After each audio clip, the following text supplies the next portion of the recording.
Good day dear students. BA third year की class में आपका स्वागत है। इससे पहले बीए थर्ड ईयर का जो पीडीएफ डाला था मैंने, उसमें हमने चर्चा की थी शीत युद्ध के बाद अंतर्राष्ट्रीय जगत में उभर कर आई नई प्रवृत्तियों के संदर्भ में, और उस पीडीएफ में हमने कई सारे बिंदुओं पर 5-6 बिंदुओं पर चर्चा की। आज हम उससे आगे चर्चा करेंगे। कुछ बिंदुओं पर हम या कुछ प्रवृत्तियों पर हम चर्चा कर रहे हैं। आज नेक्स्ट जो प्रवृत्ति है जो शीत युद्ध के बाद में अंतर्राष्ट्रीय जगत में उभर कर आई और जिसने पूरी अंतर्राष्ट्रीय राजनीति को प्रभावित किया, वो है परमाणु युग का सूत्रपात और निशस्त्रीकरण। द्वितीय विश्व युद्ध के बाद में परमाणु हथियारों की प्रतिस्पर्धा बढ़ गई और परमाणु हथियारों की मारक क्षमता ने दुनिया को निशस्त्रीकरण की ओर भी अग्रसर किया।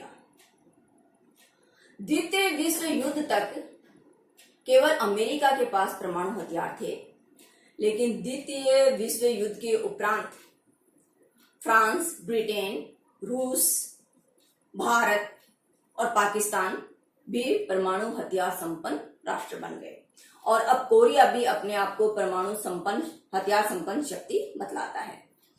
शीत युद्ध के दौरान परमाणु हथियारों को बढ़ाने की प्रतिस्पर्धा अपनी तीव्रतम अवस्था में थी और इन परमाणु हथियारों की मारक क्षमता ने दुनिया को निशस्त्रीकरण हेतु प्रयास करने के लिए भी प्रेरित किया। इस संदर्भ में अमेरिका और सोवियत रूस के मध्य निशस्त्रीकरण हेतु कई समझौते हुए। निशस्त्रीकरण को बढ़ावा देने में तात्कालिक अमेरिकी राष्ट्रपति रोनाल्ड रीगन, जॉर्ज बुश और सोवियत राष्ट्रपति मिखाइल गोर्बाचोव की महत्वपूर्ण भूमिका रही। इन नेताओं के प्रभाव से कई निशस्त्रीकरण संबंधी समझौते संपन्न हुए और आज दुनिया के अधिकांश राष्ट्रों ने एनपीटी संधि को स्वीकार कर लिया है, जो कि परमाणु हथियारों के प्रसार को रोकने वाली है। अगली शीत युद्ध के बाद में उभर कर आई प्रवृत्ति रही सहायता की कूटनीति। द्वितीय विश्व युद्ध के बाद में जो शीत युद्ध शुरू हुआ, उस शीत युद्ध के दौरान अमेरिका और सोवियत रूस दोनों ने ही सहायता की कूटनीति से अपने प्रभाव क्षेत्र को बढ़ाने का प्रयास किया। इन दोनों राष्ट्रों ने न केवल अपने गुटिया राष्ट्रों को बल्कि दुनिया के तीसरे विश्व के राष्ट्रों को भी अपने प्रभाव में लेने हेतु सहायता की कूटनीति का खुलकर प्रयोग किया। दोनों राष्ट्रों ने, अमेरिका और सोवियत संघ ने, सैनिक, आर्थिक और तकनीकी सहायता के माध्यम से अपने प्रभाव क्षेत्र को इन राष्ट्रों में बढ़ाने का प्रयास किया। सहायता प्राप्त राष्ट्रों पर इस सहायता की कूटनीति का अत्यंत ही गहरा दुष्प्रभाव पड़ा और इन राष्ट्रों की संप्रभुता पर नकारात्मक प्रभाव देखने को मिला। शीत युद्ध के बाद में उभर कर आई नई प्रवृत्तियों में प्रादेशिक संगठन और सैनिक गुटबंदी की भी प्रवृत्ति देखने को मिली। द्वितीय विश्व युद्ध के बाद में दुनिया शीत युद्ध का शिकार बनी, शीत युद्ध की चपेट में आई और दोनों महाशक्तियों ने अपने अपने प्रभाव क्षेत्र को बढ़ाने के लिए सैनिक और प्रादेशिक संगठनों का निर्माण किया। अमेरिका ने 1949 में नाटो और कालांतर में सेंटो और अंजुस जैसे सैन्य गठन बनाए। वहीं सोवियत संघ ने सीटो और वार्सा पैक्ट जैसी सैनिक संधियां की और दुनिया को दो खेमों में बांटने का प्रयास किया।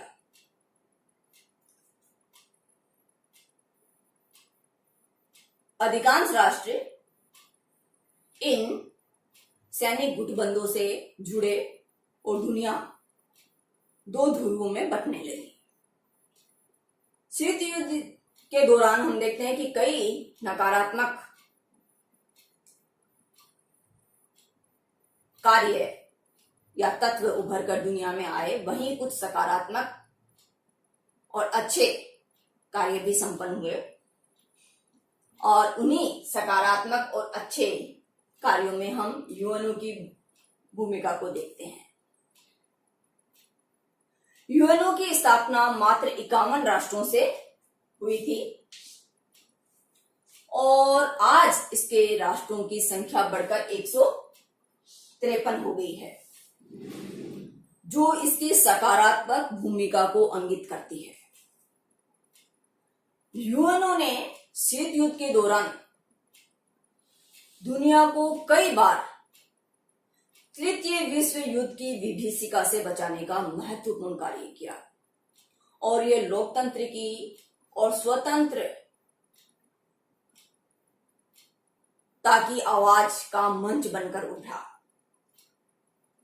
यूएनओ ने विश्व शांति, मानवाधिकारों की स्थापना, अंतर्राष्ट्रीय कानून की स्थापना और अंतर्राष्ट्रीय कानून के प्रति भावनात्मक लगाव को बढ़ाने में महत्वपूर्ण भूमिका निभाई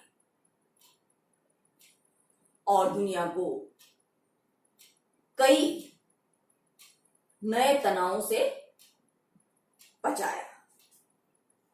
द्वितीय विश्व युद्ध के बाद में उभर कर आई नई प्रवृत्तियों में हम असंलग्नता या गुटनिरपेक्षता की नीति को भी देख सकते हैं। द्वितीय विश्व युद्ध के उपरांत जब दुनिया दो खेमों में बंट गई, तब कुछ राष्ट्रों ने अपनी स्वतंत्र विदेश नीति अपनाने का निश्चय किया और 5 नेताओं Pandit Jawaharlal Nehru, marshal Tito, colonel Nasser, doctor Sukarno और एएन क्रुमा के नेतृत्व में इन राष्ट्रों ने स्वतंत्र विदेश नीति अपनाते हुए गुटनिरपेक्ष आंदोलन को जन्म दिया। गुटनिरपेक्ष आंदोलन के झंडे तले कई राष्ट्रों ने दोनों महाशक्तियों से सकारात्मक संबंध बनाते हुए भी अपनी स्वतंत्र विदेश नीति को अपनाने में सफलता हासिल की, जो गुटनिरपेक्ष राष्ट्रों की या गुटनिरपेक्ष आंदोलन की एक बड़ी सफलता कही जा सकती है। आज दुनिया के 120 राष्ट्र गुटनिरपेक्ष आंदोलन से जुड़े हुए हैं और गुटनिरपेक्ष आंदोलन के 17 राष्ट्र पर्यवेक्षक के रूप में सदस्य है, जो इसकी महती भूमिका की ओर हमारा ध्यान आकर्षित करते हैं। द्वितीय विश्व युद्ध के बाद में उभर कर आई नई प्रवृत्तियों में एक प्रवृत्ति यह भी देखने को मिली कि महाशक्तियों की संख्या में कमी आई। एक समय में विश्व द्विध्रुव की ओर बढ़ा, आगे चलकर एक ध्रुव की ओर विश्व अग्रसित हुआ और आज हम देखते हैं कि बहुध्रुवीयता की चर्चा होने लगी है। 1815 से लेकर प्रथम विश्व युद्ध तक दुनिया में 8 महाशक्तियां थी।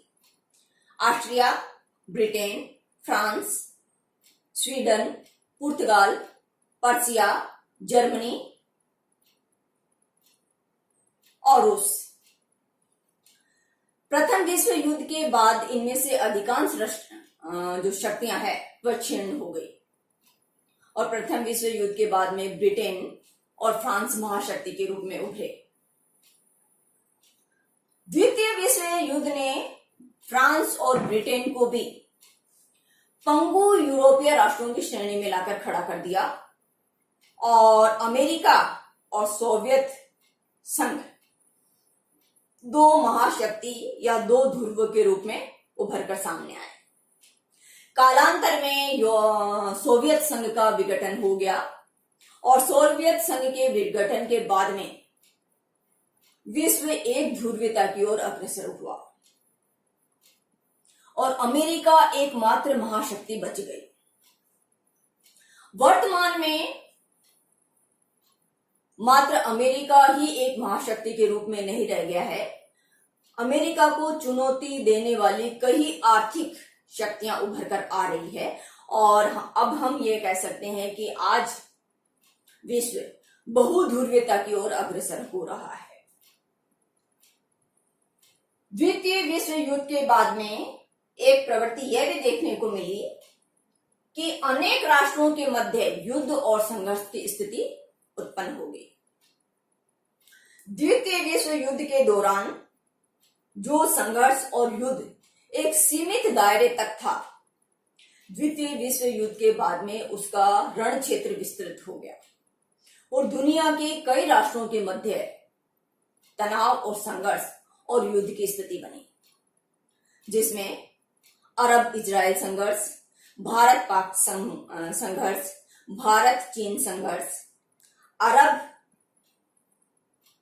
जो कंबोडिया और वियतनाम संघर्ष, चीन वियतनाम संघर्ष, इराक ईरान संघर्ष आदि महत्वपूर्ण संघर्ष रहे, जिन्होंने अंतरराष्ट्रीय शांति और अंतरराष्ट्रीय राजनीति को प्रभावित किया। तो द्वितीय विश्व युद्ध के बाद में शक्ति संघर्ष या संघर्ष का क्षेत्र अत्यधिक विस्तृत हो गया। एक सीमित दायरे में जो संघर्ष था, अब वह दुनिया के कई राष्ट्रों में फैल गया। अगली प्रवृत्ति के रूप में हम देख सकते हैं कि हिंद महासागर शक्ति संघर्ष का नया क्षेत्र उभर कर आया है। द्वितीय विश्व युद्ध तक केवल भूभागीय क्षेत्र तक ही संघर्ष विद्यमान था, लेकिन द्वितीय विश्व युद्ध के बाद में भूभाग का यह संघर्ष समुद्रीय क्षेत्र में भी फैलने लगा है। द्वितीय विश्व युद्ध के बाद में अमेरिका ने डियागो गार्सिया में अपना नौसैनिक अड्डा बनाया और उसके नौसैनिक अड्डे ने महाशक्तियों का ध्यान हिंद महासागर की ओर खींचा और अब हिंद महासागर संघर्ष का एक नया केंद्र उभर कर सामने आया। वर्तमान में चीन की व्यापारिक सामरिक गतिविधियां इस संघर्ष को और ज्यादा बढ़ा रही है और हिंद महासागर में तनाव को हवा दे रही है।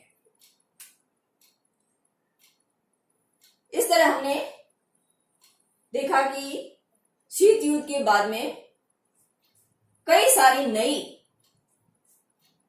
प्रवृत्तियां उभर कर आई, जिन पर आज हमने चर्चा की। कुछ प्रवृत्तियों पर आगे हम चर्चा करेंगे।